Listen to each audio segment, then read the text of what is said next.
flying knee, made his pro debut at Fury FC 10, if that tells you how long he's been around. Fighting since 2014, is the owner of White Tiger Muay Thai. We'll go to our tail of the tape in this welterweight showdown. The 37-year-old Morgan Oriahi with that height advantage, the reach advantage. We'll get the official. Yeah, that reach advantage is very noticeable from our point of view. Ladies and gentlemen, the following contest brought to you by Trade the Truth's new album, Truth Season United Streets of America, is scheduled for 3 rounds in the Fury FC welterweight division. Introducing your first competitor, fighting out of the blue corner. This mixed martial artist stands 5 feet, 11 inches tall, and he weighed in at 171 pounds. Fighting out of Albuquerque, New Mexico, he holds a perfect professional record, 3 wins, no losses. This is Kenan Jackson. And introducing his opponent across the cage, fighting out of the red corner. This freestyle fighter representing the War Training Center stands 6 feet, 2 inches tall, and he weighed in officially at 170.4 pounds. Fighting out of Houston, Texas, he holds a professional record of 3 victories, only 1 defeat. This is the Yoga Flame, Morgan Oriahi. Your referee in charge, Jeff Rexroad. Probably the best nickname in MMA, the Yoga Flame. The Yoga Flame, that's right. So I always gather information from these guys before the fights. In the week leading up to the fight is usually when I get it all. And Morgan Oriahi had one thing to say to me, and that was it. Don't blink. He's always looking to finish fights, Alex. Yeah, he's got a good tie clinch. He uses his range well. And we know Kenan's got good wrestling. I mean, the game plan is very clear here for both guys in this fight. Good contrasting styles here. And a flying knee to start off. That's going to deter Kenan from taking some wayward shots, I'll tell you that much. Morgan Oriahi trying to get back on the SportsCenter highlights. Yeah, Kenan will use a good jab and cross, or jab, big right hook to set up his shots. That one made a little contact with Morgan. Yeah, and that's going to be key. You know, Kenan Jackson's got to make sure he's throwing punches. He's got to be setting up those takedowns before he just goes in. If he just goes in, he's going to take the risk of Morgan seeing that and bringing those knees up very, very quickly. That was a good round kick there from Morgan. Good jab there from Kenan. I'll tell you, Kenan blocked Morgan's round kick, but he used his forearm, and he didn't double arm block, and that's how you get a forearm break. And not just a break, man. If you're taking a few of those, even if it doesn't break, it really affects the way you punch. You don't want to hit people with that arm after a few of those. Yeah, I call it damaging the shields. You take someone's shields away, and then it's all vital shots from then on out. Yeah, you see that creeping down lower and lower as they take those shots to the forearm. So make sure they don't take them to the forearm. They end up taking one to the chin. I know Morgan's looking for the right knee to counter the shot, but that's one of those things. If he throws the knee when Kenan doesn't shoot, he's going to eat a right hand. So you got to really be conscious on when you throw him. He's coming from a lot of different angles as well. Alex, is he one of those guys that just constantly changing it up? You trained with him. The angles that he's throwing from as well, just constantly changing. Yeah, Morgan's doing a great job staying low and keeping that range. Yeah, and he's doing a good job. I've never seen people do this as much as Oriahi is with this, but every time Kenan Jackson gets within arm's reach, he's kind of putting his hand on his head and just keeping the distance because he knows he can't reach him with that punch. Even grabbing the gloves. Yeah, Morgan's long. He's longer than you think, too. I'll tell you, his best work against me is when he does come forward. 2:40 left in this opening round. Fight 4 of our prelim card here live on Facebook, YouTube. Morgan Fury FC 57. A great low kick earlier. I'd like to see him maybe go back to the well there. You know, maybe feint a jab, throw that lead hook, and then really slap that rear low kick back in. Yeah, and you can see Kenan Jackson eyeballing those feints up and down. You can tell he wants to get this. He wants to close that distance and get this to the ground as quickly as possible. Yeah, Michael Morgan told you not to blink, but man, the crowd, they're not even breathing. It is silent here. People are waiting for that big moment. Absolutely. Yeah, this feels like we're at a fight in Japan. There's silence in this place. After Giannis Echeverry, where both crowds, both sides are so loud and into it. more of a chess match inside right now, trying to figure out each other. Morgan Jackson, Oriahi. Morgan using the jab well. I think he could use that jab a bit more. And even though these kicks are getting blocked, he's doing some damage. And I'll tell you, he's throwing that flying knee, but he's throwing a straight right behind it. And that's actually scoring better than the knee itself.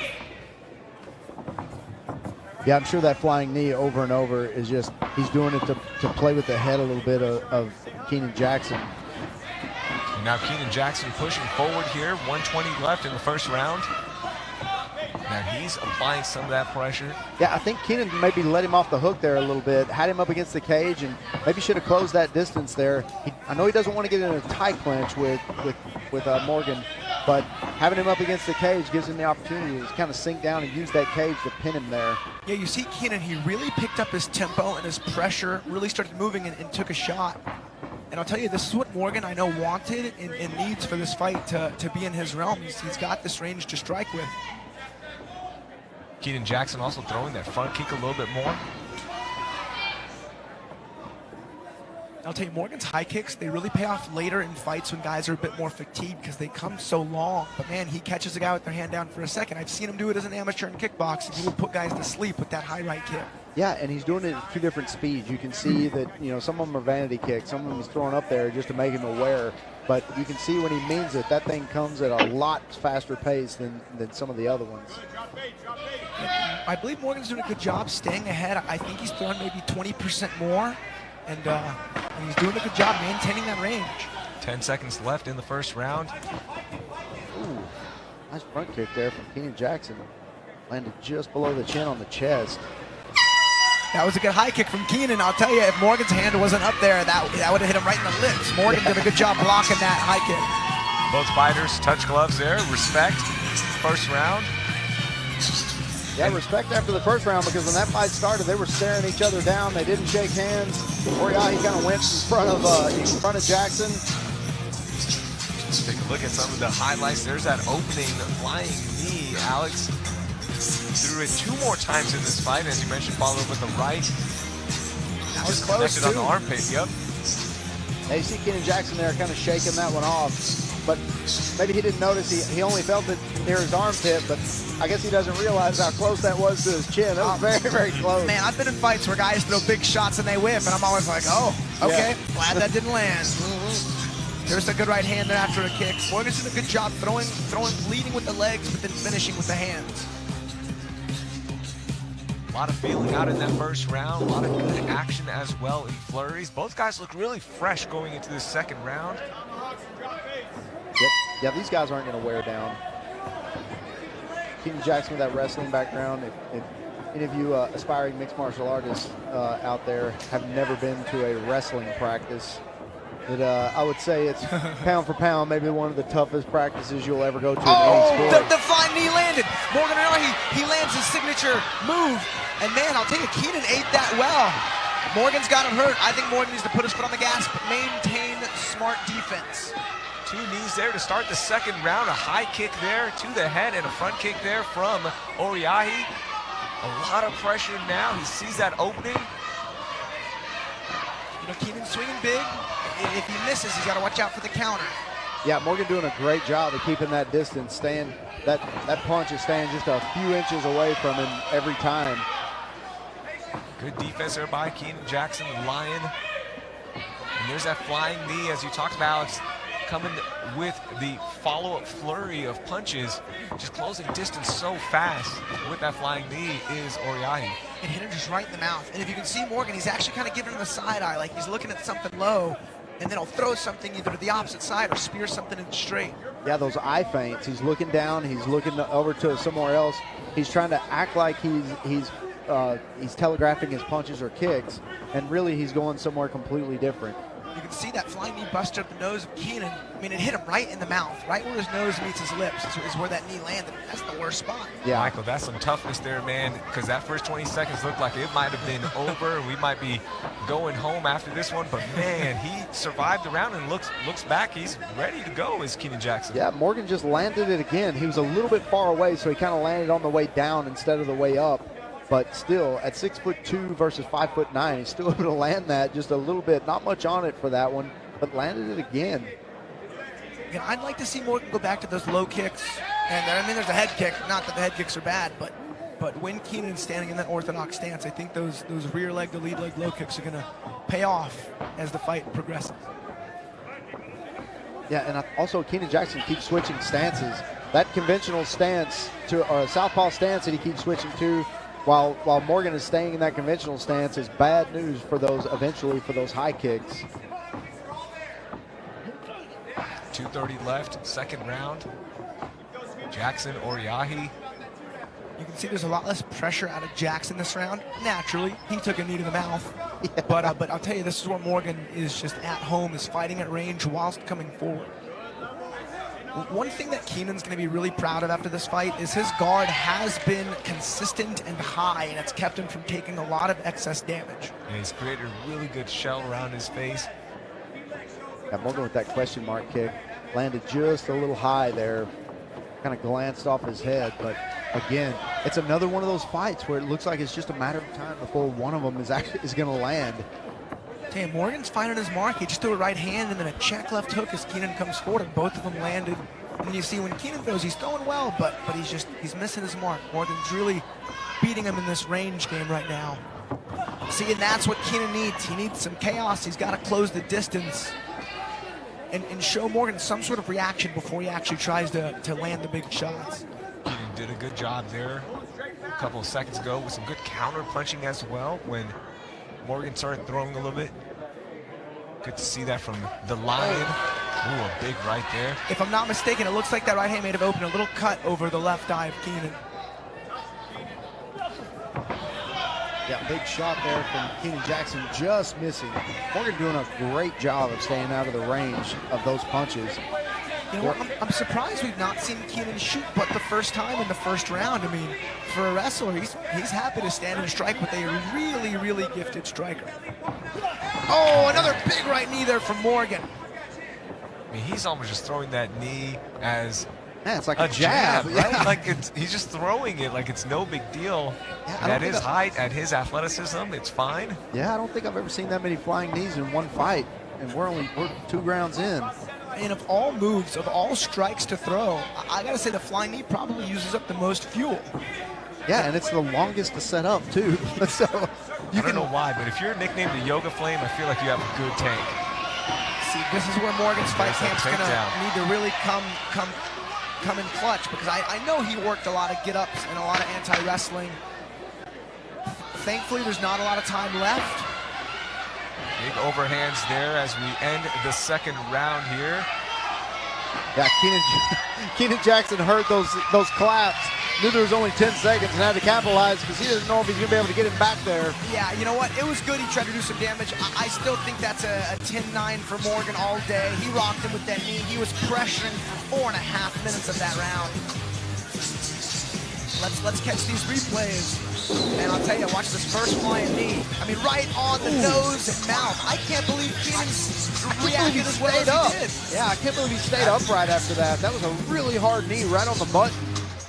That's sometimes you want to see that from a guy like Kenan Jackson, that toughness to survive that, and then not only that, finish the round on a high note. And Alex, it didn't stun him. We could see his eyes as soon as he recovered from it. His eyes, he was aware. He was perfectly fine. He spun out of it for a second, kept his distance for maybe 1 or 2 seconds, and then he was right back in the fight. Man, you saw Morgan off that stool with the quickness. He's ready for round 3. Kenan a little more labored getting up, but he's game. Third round, final round here between Kenan Jackson, Morgan Oriahi. We'll see if all those knees setting up for something big for Morgan in this third round. Kenan Jackson surviving that second round. Nice shot there. Yeah, this is not good for Morgan Oriahi this early in the round. There's a fresh takedown there. Morgan using the deep half guard position to try to facilitate a sweep as Jackson slices through and ends up back in the closed guard of Morgan. Morgan's got an underrated jiu-jitsu game, and the best position he has is his guard. He actually hit a flying triangle as an amateur. Well, and also, you know, he's got such good striking. We don't talk about it much, but he's a Brazilian Jiu-Jitsu brown belt, so he's no slouch on the ground, you know, by any means. Of course, his first love is striking, but you know, everybody's got something. And his brown belts, as legit as they come, he won a gold medal in the Houston IBJJF Open as per about 2 years in a row. I mean, there's no better time to get your brown belt. And I think this is what Morgan expected the whole fight to be like. And I'll be honest, Kenan is down 2 rounds. Even if he does use his wrestling efficiently, he needs a finish. If I'm his corner, I think they're telling him he has to finish this round. Yeah, he's got to be careful because those long legs on those up kicks, he's got to be very, very careful trying to make distance between him and Morgan. Yeah, this is going to be the longest 3.5 minutes of Morgan's fight career right here. I mean, he's got to really try to stave off the finish, maintain some control in the guard. Kenan has done a good job landing a couple good hammer fists and elbows. Good heavy right there, Michael. Yeah, big elbow. Yeah, big elbow, kind of a fist to elbow shot. In my opinion, one of the biggest differences between grappling for jiu-jitsu and grappling for MMA is what Morgan's doing right now is that wrist control. You know, on bottom, like, get underhooks, block crossface, but that's when you're not getting punched. When guys are trying to elbow and punch you, grabbing the wrist is one of the best things to do to prevent it, but it does make it very challenging to get up. You see the strength of the Lion, Kenan Jackson, overpowering Morgan Oriahi right now in the 3rd round. 3 minutes left. Yeah, and we talk about this a lot whenever we see this position, Alex, is that this top side half guard position here is the best position on top for striking, in my opinion. You can get a lot of power behind those punches. It's easy to land on one side of the face. You can hold the hand, you can gift wrap, you can do all kinds of things from this position. This is a very good position for Kenan Jackson. He's actually over punching a little bit right now. Maybe needs to calm down just a little bit. Almost have the back there of Oriahi, still trying to get it. And if you are in Morgan's corner right now, what are you telling him against such a high-level wrestler and grappler who keeps hitting, you know, with some big shots there every once in a while? So obviously to get up is the primary goal, but, you know, in my opinion, Morgan's up 2 rounds. Sometimes we call this cruising and losing when you know you got in the bag, which he doesn't know that. But I think posture control is key right now. If I'm Morgan's coach, naturally the get-ups are our primary. I think a good secondary objective is to look to recover guard, to maintain the posture control of your opponent so he can try to mitigate some of the damage from this effective ground and pound. And he's doing a great job of it. You know, Kenan Jackson will get a couple of windows there, and then Morgan goes right back to controlling his posture. You know, he doesn't have much time left. He's got about 1.5 minutes. That's a ton of time to be in this position and be on top, and he can definitely do some damage in that amount of time. But, you know, with it throwing a couple of punches and over punching and then getting in bad positions and letting Oriahi improve his position is not going to help him here. Kenan Jackson just driving in that right shoulder as well, making it really uncomfortable for Morgan. See how he's going to react, see if something else opens up. So, I mean, as a brown belt, you can recover guard from any scenario. If I'm Morgan, I'm looking to go too close guard, catch an overhook, and really just look to control the posture for the next minute, maybe threaten some subs. 1 minute left, final round. Jackson versus Oriahi. Our 4th fight of the night on this prelims for Fury FC 57, live from the Humble Civic Center. So you see some blood on the canvas on the ground right to the left of these fighters, and that's actually coming from the nose of Kenan Jackson. The most notable moment in this fight by far was that flying knee in the opening seconds of the 2nd round. I'll tell you, Kenan's in mount. He's got a guillotine. Morgan needs to turn into him fast. Morgan needs to just cyclone spin to his right side and try to free up that neck. There's that spin. He catches a reversal. It's the best thing you're going to hope for to finish out this round. And Morgan just needs to get crazy with some hammer fists here. Just to make, you know, it's no 10-8 round, but to finish on top is what he needed. Good performance from both guys. Morgan did get that good flying knee. If my money's on it, it's a 29-28 victory for Oriahi, but let's make it official. So we will head to the judges' scorecard. Yeah, good way to finish for Kenan Jackson.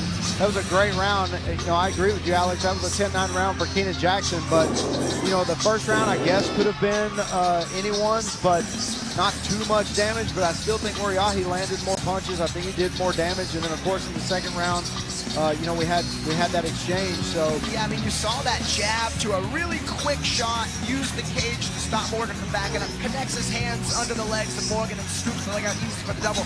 I expected that out the gates. I do believe Kenan did that a little too late in this fight.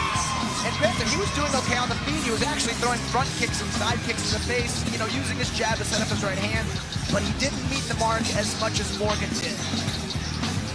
yeah, I mean, in my opinion, you know, he waited just a little bit too late to start implementing his game plan that he probably had before, you know, because Morgan was so relaxed at first. Maybe he thought that, you know, the strikes aren't as bad as I thought they were. Maybe he thought he could get in there and bang with him a little bit and just, you know, made a fundamental mistake.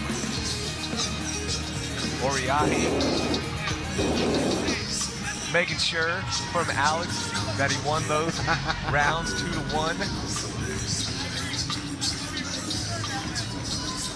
Yeah, we got Morgan's coaches kind of talking over the potential decision. I mean, you never know in MMA. That's what makes it fun. But I think if we're going by the books, we're looking like a 29-28 unanimous. And we finally got one to go the distance. Yeah, and that was a fun finally. one too. And that was that second round was exciting. That third round was a master class on the ground by Kenan Jackson. And let's see how the judges scored this. Ladies and gentlemen, after 3 rounds of combat, we go to the judges' scorecards for a decision brought to you by Space City Collective. All 3 judges score the fight 29-28, declaring your winner by unanimous decision, the Yoga Flame, Morgan Oriahi. And a big win there for Morgan Oriahi. The Yoga Flame moves to 4-1 now in his professional career. And that was the kind of fight we wanted to see from him. Just tough it out against a stronger opponent. Yeah, both guys had a good fight camp. I know Morgan trained for this fight for, what, 2 months? You know, he was on that daily grind, and it paid off. This went the distance. He fended off the wrestling for 2 rounds, and it was really his cardio that held up. And, you know, I was saying Kenan didn't shoot as much. When you get thrown 10 flying knees your way, it's going to make double legs seem a little off-putting. Yeah, and especially whenever one hits you the way his did. And I saw him whenever he was talking to his corner after the fight. It looked like he was telling his corner that that flying knee hit him in the armpit, and maybe it might have bothered him throughout the fight. All right, let's go to Wayne for our next fight. Please welcome to the blue corner, Robert Casper. Robert Casper.